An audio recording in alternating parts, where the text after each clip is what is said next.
Pemirsa, Anda masih bersama kami di Referensiana, Referensi Wanita Indonesia. Bagi Anda yang baru saja bergabung dengan kami, kita informasikan kembali nih ya. Topik kita hari ini yaitu sedang membahas seputar mendidik anak dengan hipnoterapi atau hypnoparenting. Dan Anda juga dapat berinteraksi langsung dengan kami, tentunya dengan narasumber yang luar biasa, ada Mas Z di sini, melalui nomor telepon yang tertera di layar kaca Anda, 0213922121. Nah, Mas Z, seperti kita harus menjawab pertanyaan dari Ibu Nancy dan Bapak Susilo tadi, udah penasaran banget ya.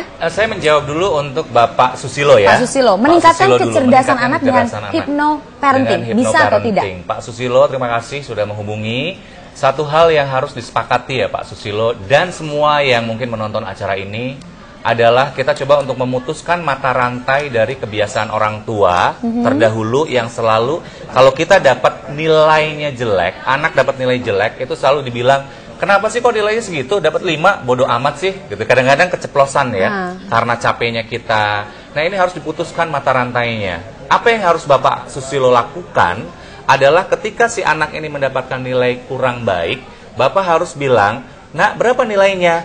Dapat 5 Pak, ingat, kita harus memberikan sugesti positif terhadap anak tersebut. Misalnya, oke, sekarang dapat nilai 5, mulai besok kamu belajar lebih giat biar dapat nilainya 8, biar dapat nilainya 9. Oke? Nah, jadi ada kesepakatan di alam bawah sadarnya. Karena kalau semakin dia dijudge, kenapa sih nilai 5? Kamu bodoh, gara-gara kamu tuh main terus. Itu sama aja dengan, jadi bodoh ya. Kita sendiri yang mendengarkan itu juga kayaknya nggak nyaman ya, dengan kata-kata tersebut. Apalagi anak kecil. Ya, apalagi anak kecil yang tingkat imajinasinya itu masih tinggi. Nah, itu yang harus sepakati Pak Susilo. Nah, kalau misalnya si anak ini mendapatkan nilai bagus, wow, kita harus memberikan pujian. Nilainya bagus luar biasa, ya. Pasti nanti kamu, cita-cita kamu tercapai menjadi dokter atau menjadi apapun keinginannya, ya. Jadi itu harus diberikan pujian, tapi jangan terlalu berlebih. Ingat, pujian yang terlalu berlebih itu akan membuat anak jadi besar kepala. Ya, ada efeknya ada juga ya. Efeknya. Oke, Pak Susilo mudah-mudahan puas ya. Mudah-mudahan ya. Oke, kalau sekarang kita ngebahas. Kita sekarang Ibu Nancy. Anaknya suka banget nonton Naruto. Adiknya ikut ditendang-tendangin juga katanya. Nah, mata rantai dari zaman dulu harus segera diputuskan ya. Dan ibu kalau dibilang, ibu harus lebih survive menghadapi anak. Karena saya tadi tangkap nih Ibu ya, ketika dia minta beli sesuatu, terus tidak dikasih, terus akhirnya dia berontak, marah-marah, ngamuk, akhirnya Ibu nggak, istilahnya menyerah ibunya ya. Menyerah. Ini sama aja dengan memenangkan alam bawah sadar Ibu. Ya, kalau Ibu memberikan apa yang sudah istilahnya sudah disepakati bahwa saya nggak mau ngasih anak saya mainan yang dia minta. Mau dia nangis-nangis, mau dia apa, tetap kita bertahan untuk tidak memberikan mainan tersebut. Tetap ya? Ya, tetap. Karena kalau misalnya ibu tetap menuruti, dia akan merasa, woi menang saya. Jadi senjatanya mungkin ya besok ya? Nah, itu sama aja dengan dia membayangkan bahwa dia Naruto yang mengalahkan musuhnya. Karena imajinasinya masih tinggi anak-anaknya. Gitu kan. Nah, ini harus dibilang dengan cara apa? Ini agak sulit Ibu ya. Karena apa? Karena dia sudah masuk ke kategori orang yang berontak. Nah, supaya dia lebih cair, ingat pada saat tidur Ibu, alam bawah sadar itu lebih bekerja. Ya, kita gini aja deh Bu. Ibu misalnya mimpi dikejar anjing dan dikejar anjing beneran. Mana yang lebih ekspresif? Kayaknya pas lagi mimpi. Saya pas lagi mimpi. Ya, karena apa? Pada saat mimpi dikejar anjing, tubuh itu bereaksi, otak itu masih bekerja.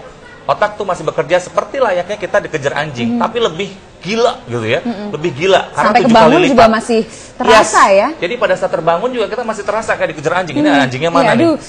Dan dan proses itu akan berlangsung 7-30 hari itu masih kerasa kayak ada anjing yang mengejar. Nah, Ibu harus melakukan terapi, kembali lagi ke jawaban saya. Ibu harus musap-musap dan bilang pada saat dia sudah mulai tertidur, oke lah misalnya gini, Ibu nggak sempat. Misalnya si anak pas tidur nggak sempat melakukan terapi hypnoparentingnya. Pas jam 12 malam, boleh dilakukan. 12 malam, kenapa? Jam 11, jam 12 ketika dia udah mulai tidur nyenyak, boleh dilakukan Ibu. Usap-usap aja sambil dibisikkan. Itu bisa pengaruh juga walaupun anak sudah tidur? Ini kadang-kadang nih, pemirsa suka gini ya. Wanita pada saat tidur, mekanisme otaknya masih bekerja 70%. 70% ya? Sedangkan pria itu hanya 30%. Tapi masih tetap aktif.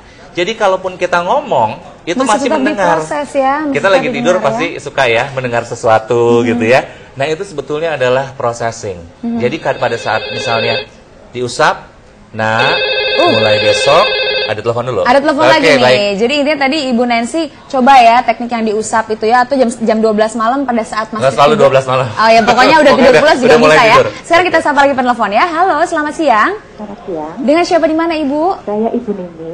Ibu siapa Bu?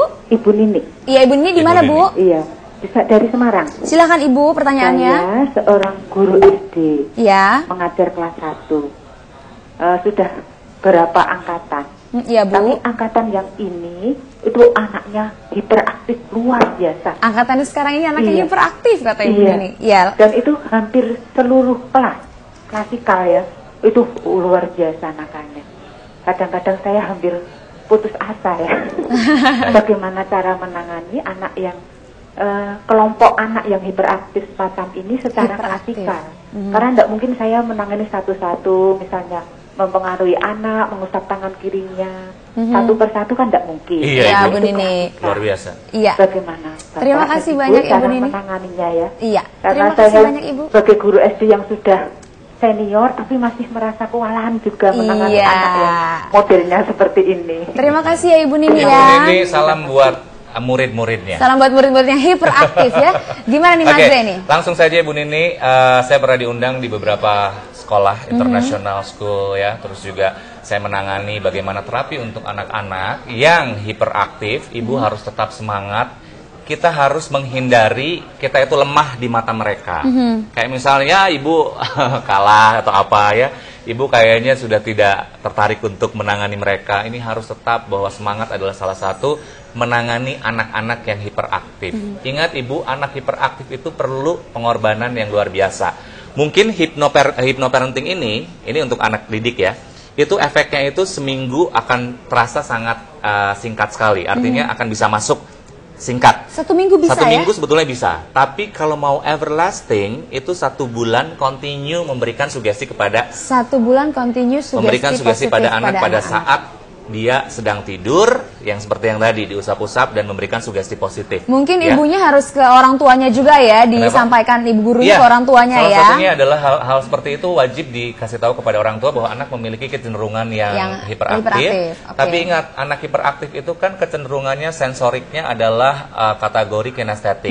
Jadi ibu harus lebih banyak melakukan role play atau permainan. Permainan dia sukanya ya. Yang dia suka. Misalnya pada saat masuk, selamat pagi anak-anak. Ibu punya permainan nih, luar biasa permainannya, bagus sekali. Nah, oke. itu harus ada permainan dulu. Ada permainan dulu ya. Biar otak si anak ini yang tadinya imajinasi ke hal-hal yang negatif, misalnya lempar-lempar kasur, lempar-lempar positif apa ya. gitu ya, kapur gitu ya. Jadi ke hal-hal yang positif. Oke, sip, Ya, Mas jadi dia akan Zai. memperhatikan. Dia akan memperhatikan apa sih cerita ibunya ini. Nah, jadi itu akan diarahkan. Betul sekali. Nah, Ibu bisa dicoba mungkin Bu role playnya play. ya. Ya, pemirsa kami ingatkan kembali bagi Anda yang ingin bertanya-tanya atau curhat kepada Mas Zai seputar ya menghipnotis anak-anak mungkin ya. Ya, Anda langsung aja menghubungi kami di nomor telepon yang ada di layar kaca Anda. Langsung aja telepon, tapi setelah yang satu ini ya, jangan kemana-mana, tetap di Referensiana, Referensi Wanita Indonesia.